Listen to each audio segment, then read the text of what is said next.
غصہ ہے، درد ہے، ایک بجلی کی طرح ہے ان کے سینے میں، وہ آگ ہے جو وہ انقلاب ہے جو وہ انگریزی حکومت کے خلاف ہے، اور آنکھوں میں ان کی تلوار کی طرح ہے جو روشنی چمک رہی ہے، تلوار کی طرح ان کی آنکھوں میں روشنی ہے، غصہ ہے۔ انقلابی نظموں میں ان کا لہجہ بہت ہی تلخ ہوتا ہے، وہ الفاظ کے ضرب سے دشمن پر ریزہ ریزہ کر دینا چاہتے ہیں۔ ان کا لہجہ بہت تلخ ہوتا ہے، تلخ یعنی تیکھا ہوتا ہے، اور وہ الفاظ کے ضرب سے، الفاظ کے ضرب یعنی الفاظ کی چوٹ سے وہ دشمن کو ریزہ ریزہ کر دینا چاہتے ہیں، یعنی اس کو است وست کر دینا چاہتے ہیں۔ اس کے علاوہ ان کی شاعری میں انگریزوں سے نفرت، غضب، بے باکی، غضب یعنی غصہ، نفرت، بے باکی، خودداری کے عناصر جگہ جگہ پہ نظر آتے ہیں۔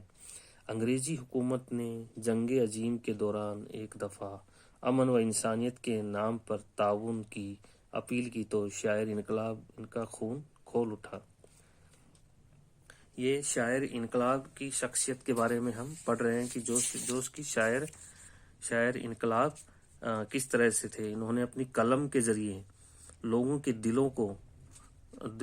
دلوں پر اپنی پہچان بنائی، اور ان کے سینوں میں وہ جگہ بنائی، اور اپنے الفاظ کے ذریعے انہوں نے انگریزی حکومت کے لیے نعرہ بلند کیا، لوگوں کو بیدار کیا اور اٹھ کھڑے ہونے پر مجبور کیا۔ یہ ایک شاعر کے قلم کی طاقت ہوتی ہے جس سے وہ اپنے ہنر کا استعمال کرتا ہے۔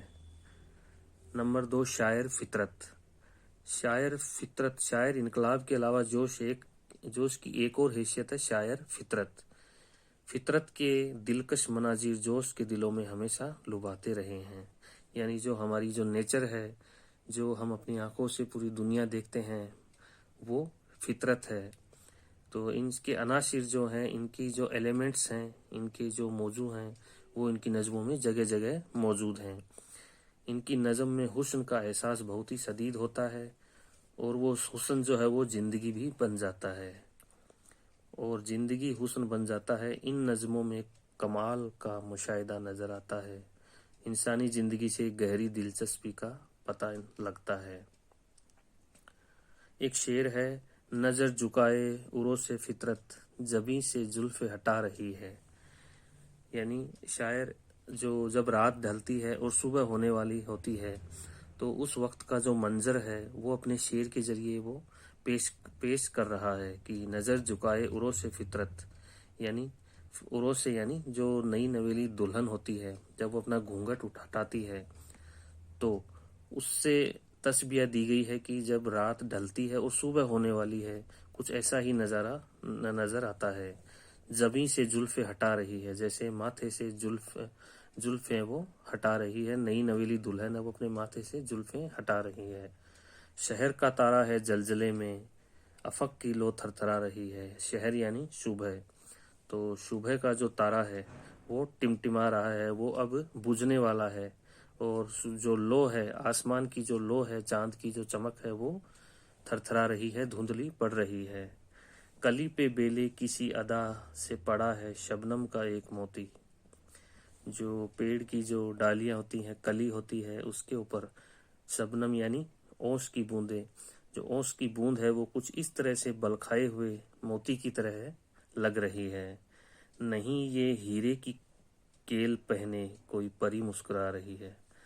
وہ جو شبنم کی جو اوس ہے جو موتی کی جیسی لگ رہی ہے، وہ ایسے لگتا ہے کہ جیسے پری کوئی مسکرا رہی ہے۔ تو جوش کی ایک شخصیت شاعر فطرت، یعنی انہوں نے نیچر پہ بہت خوبصورت شاعری کی ہے۔ نیچر جو ان کا حسن ہے وہ زندگی میں بدل جاتا ہے، یعنی انسانی زندگی میں جو واقعات ہیں وہ ان کی شاعری میں بھی نظر آتے ہیں۔ شاعر شباب، تیسرا ہے شاعر شباب۔ جوش کی تیسری حیثیت شاعر شباب کی ہے۔ ان کی رومانی نظموں ساری اردو شاعری میں نہیں ملتا۔ ان کی جو رومانی نظمیں ہیں ان کا جواب ہے وہ اردو شاعری میں کہیں نہیں ملتا ہے۔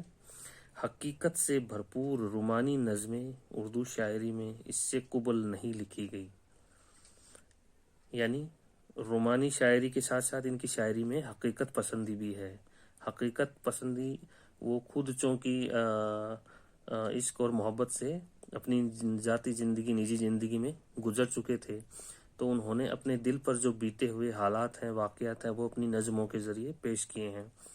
ان نظموں میں شباب کا رومان ہے، جذبات کا رومان ہے اور عشق مجازی کی شاعری ہے. شباب بھی ہے، رومان ہے، خوبصورتی ہے، حسن ہے اور عشق مجازی کی شاعری ہے. دو طرح کی شاعری ہوتی ہیں، عشق حقیقی اور عشق مجازی. عشق حقیقی شاعری وہ ہوتی ہے جو شاعر ہے وہ خدا کے لیے شاعری لکھتا ہے. عشق مجازی وہ شاعری ہوتی ہے جو شاعر اپنے محبوب کے لیے لکھتا ہے. تو ان کی شاعری ہے وہ عشق مجازی کی شاعری ہے. ان کی رومانی نظموں میں مہترانی، مالن، جامن والیاں، جوانی کے دن، جوانی کی رات، پہلی مفارقت، خاص طور پر یہ ان کی نظمیں ہیں. مالن، مہترانی، ہندوستانی جو کردار ہیں اس طرح کے کردار انہوں نے منتخب کیے اور ان پہ بہت ساری نظمیں انہوں نے لکھی ہیں.